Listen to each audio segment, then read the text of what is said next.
उसके सामने कांग्रेस नेतृत्व वाली यूपीए, अब उन्होंने पुरानी अपनी छवि सुधारने के लिए नाम बदल दिया, लेकिन पहचान घोटालों की है। आए दिन घोटाले, यही पहचान रही है।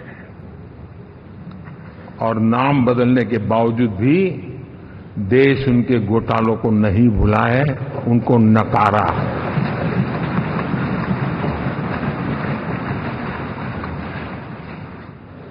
और मैं कह सकता हूं साथियों, इंडी अलायंस वालों ने एक व्यक्ति का अपोज करने के वन पॉइंट एजेंडा के कारण देश की जनता ने उनको ही ऑपोजिशन में बिठा दिया है।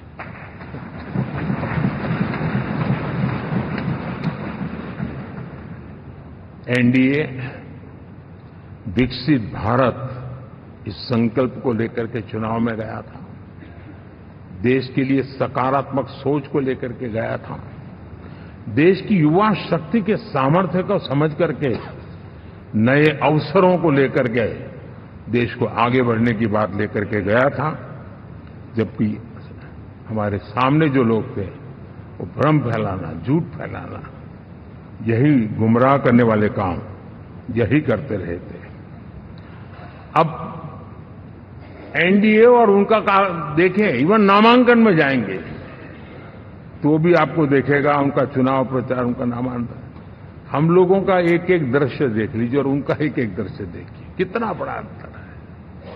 हर चीज में उनका कैरेक्टर दिखाई देता है। और क्या रहा, फोटो ऑप के लिए तो उन्होंने अलायंस घोषित कर दिया, लेकिन कितने ही राज्यों में वो आपस में लड़ते रहे हैं, चुनावी जंग में एक दूसरे की पीठ में छुरा भोंकते रहे हैं।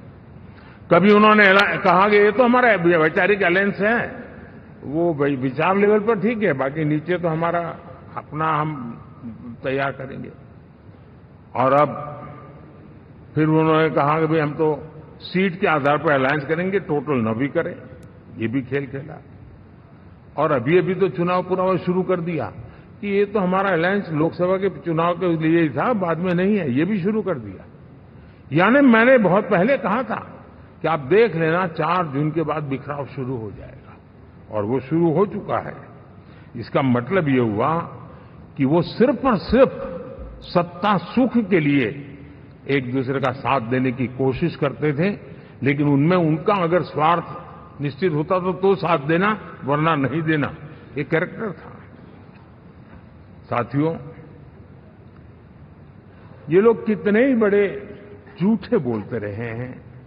और आप देखिए, चुनाव के समय उन्होंने देश के सामान्य नागरिक को गुमराह करने के लिए जो पर्चियां बांटी कि ये देंगे और वो देंगे और टिकना देंगे, फलाना देंगे, 2 दिन से मैं देख रहा हूं कि कांग्रेस के दफ्तरों पर लोग कतार लगा के खड़े हैं कि ये पर्ची है, 1 लाख रुपया कहां है, लाओ भाई, मांग रहे हैं लोग। यानी आपने जनता जनार्दन की आंखों में कैसा उनको भ्रमित किया, कैसी आंख में धूल झोंक दी कि वो बेचारा सामान्य नागरिक मान के चलता था, हाँ भाई 4 जून के बाद रुपया मिल जाएगा, इसलिए वो जाके खड़ा रह गया। और अब उसको धक्का मारा जा रहा है, डंडे मारे जा रहे हैं, वहां से निकाला जा रहा है। अब इस प्रकार का चुनाव, ये अपने आप में देश के गरीबों का अपमान है, हमारे देश के सामान्य नागरिकों का अपमान है। और कभी भी देश ऐसी हरकतों को न भूलता है, न ही कभी माफ किए बिना माफ कभी करता है।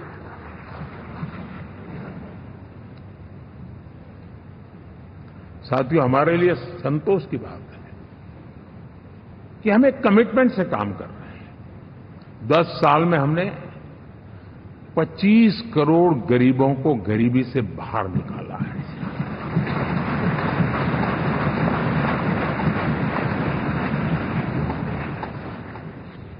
गरीब कल्याण का एक सुरक्षित मजबूत कवच दिया है हमने उसको। और उसके अंदर भी एक नए एस्पिरेशंस पैदा हुए हैं कि हां, अब मुझे गरीब नहीं रहना है और उसके लिए मुझसे जो हो सके मैं हर अवसर का फायदा उठाऊंगा। 3 करोड़ गरीबों को घर, ये ऐसे कहने का आंकड़ा नहीं है जी। कितनी मेहनत पड़ती है मुझे मालूम है, लेकिन हम सफलतापूर्वक इसको कर पाए हैं। 4 करोड़ लोगों को दे चुके हैं। 3 करोड़ का हम संकल्प लेकर के आज से आगे बढ़ेंगे। यानी ये भी हिम्मत है कि 4 करोड़ देने के बाद जिन परिवारों का विस्तार हुआ है, जरूरत पड़ी है और राज्यों की भी उसमें इच्छा है, 3 करोड़ नए घर बनाने का संकल्प। 70 वर्ष की आयु से ऊपर के व्यक्तियों को, नागरिकों को 5 लाख रुपए तक इलाज के लिए मुफ्त इलाज की व्यवस्था। मुद्रा योजना के तहत हमारे नौजवानों को कारोबार के लिए 20 लाख तक की उनकी बैंक से उनको लोन मिले, इसकी व्यवस्था।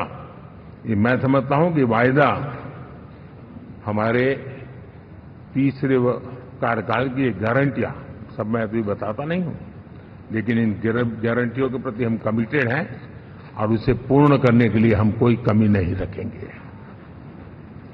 साथियों, गरीब का सशक्तिकरण और मिडिल क्लास को सुविधा, ये हमारी प्राथमिकता है, क्योंकि मध्यम वर्ग अब इस देश का एक बहुत बड़ा चालक वर्ग है। भारत की ग्रोथ स्टोरी में ये ऐसे ऐसे नए फोर्सेस मैं देख रहा हूं जो हमारी बहुत बड़ी शक्ति बनने वाले हैं, और इसलिए हम उस पर भी उतना ही, और मिडिल क्लास की बचत कैसे बढ़े, सेविंग कैसे बने, उसके लिए, उसकी क्वालिटी ऑफ लाइफ के लिए हम क्या कर सकते हैं, हमारी योजनाओं का विस्तार कैसे किया जाए, हमारे नीति नियमों में बदलाव कैसे किया जाए, उस पर भी हम आने वाले दिनों में काम चाहते हैं। साथियों, पंचायत से पार्लियामेंट तक हमारी नारी शक्ति की सक्रिय भागीदारी, ये हमारा कमिटमेंट है। और हमने हमारे पिछले कार्यकाल में नारी शक्ति वंदन अधिनियम करके उस बात को हमने आगे बढ़ाया, और वो दिन दूर नहीं होगा जब हमारे सदन में बहुत बड़ी तादाद में हमारी माताएं बहनें देश का नेतृत्व करती हुई दिखाई देगी।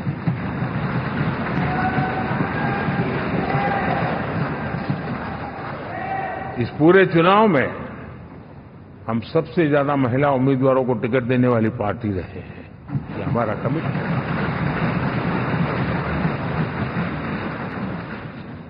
हमारी महिला सांसदों को जो आशीर्वाद देश की जनता ने दिया है, मैं इसके लिए विशेष रूप से उनका आभार व्यक्त करता हूं। और साथियों, आपने देखा होगा G20 समिट में दुनिया के सामने एक विषय लेकर के हम बड़े आग्रह से गए हैं, और वो है empowerment of women, development of women. इन सारी बातों को तो हम परिचित हैं। हमने एक नया सिद्ध किया है और हम G20 समिट से भी इसको आगे बढ़ा रहे हैं, विमेन लेड डेवलपमेंट।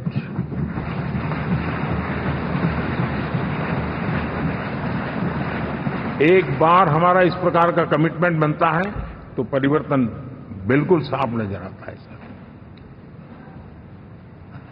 साथियों, एनडीए का ये कार्यकाल बड़े फैसलों का है, तेज विकास का है, और अब हम समय गंवाना नहीं चाहते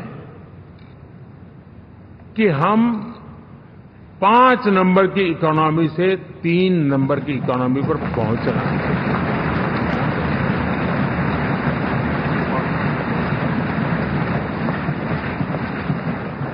और ये खाली 5 और 3 का आंकड़ा नहीं है, उसके कारण जो अर्थव्यवस्था का कद बन जाता है, वो सामान्य मानवीय की आशा आकांक्षाओं को पूरी करने के लिए सरलता बढ़ जाती है। देश के लिए जो जरूरतें हैं वो आराम से पूरी करने का सामर्थ्य बन जाता है। और इसलिए हम उस दिशा में बड़ी कोशिश करके आगे बढ़ना चाहते हैं। राज्यों का सहयोग भी उसमें उतना ही महत्वपूर्ण है। और भारत के संविधान ने हमें जिस प्रकार का दिशा निर्देश किया है कोऑपरेटिव फेडरलिज्म का, लेकिन मैंने उसमें आग्रह रखा है कॉम्पिटिटिव कोऑपरेटिव फेडरलिज्म। हमारे राज्यों के बीच में भी तंदुरुस्त स्पर्धा हो, राज्य और केंद्र के बीच में भी तंदुरुस्त स्पर्धा हो, हम अच्छा करने की स्पर्धा करें और उस दिशा में हम आगे बढ़ना चाहते हैं। और हमने देखा है कि जब मैं कॉम्पिटिटिव कोऑपरेटिव फेडरलिज्म की बात करता हूं, आपने देखा G20 समिट हम एक जगह पे कर सकते थे, हम भी मालाएं पहन करके फोटो निकलवा सकते थे, लेकिन हिंदुस्तान के अनेक शहरों में 200 से ज्यादा मीटिंगें हुई और दुनिया भर के नीति निर्धारक जो कहे G20 देशों के और बाकी भी 5-7 देशों के, वो हिंदुस्तान के कोने कोने में गए, उनके देशों में जाकर के भारत की विविधता, भारत की विशालता, इसकी चर्चा कर रहे हैं। उनके लिए आश्चर्य है, हमने तो दिल्ली आकर के वापिस जाते थे, पता ही नहीं था कि देश इतना बड़ा है। ये अपनी एक ताकत का परिचय हुआ है। हमने कोविड में देखा राज्यों के साथ कोऑपरेशन के साथ हमने जिस प्रकार से लड़ाई लड़ी और एक सूत्र में रह करके लड़े, दल किसी का भी हो सरकार में, लेकिन हमने इस काम को किया क्योंकि हमारा कोऑपरेटिव फेडरलिज्म के प्रति कमिटमेंट है।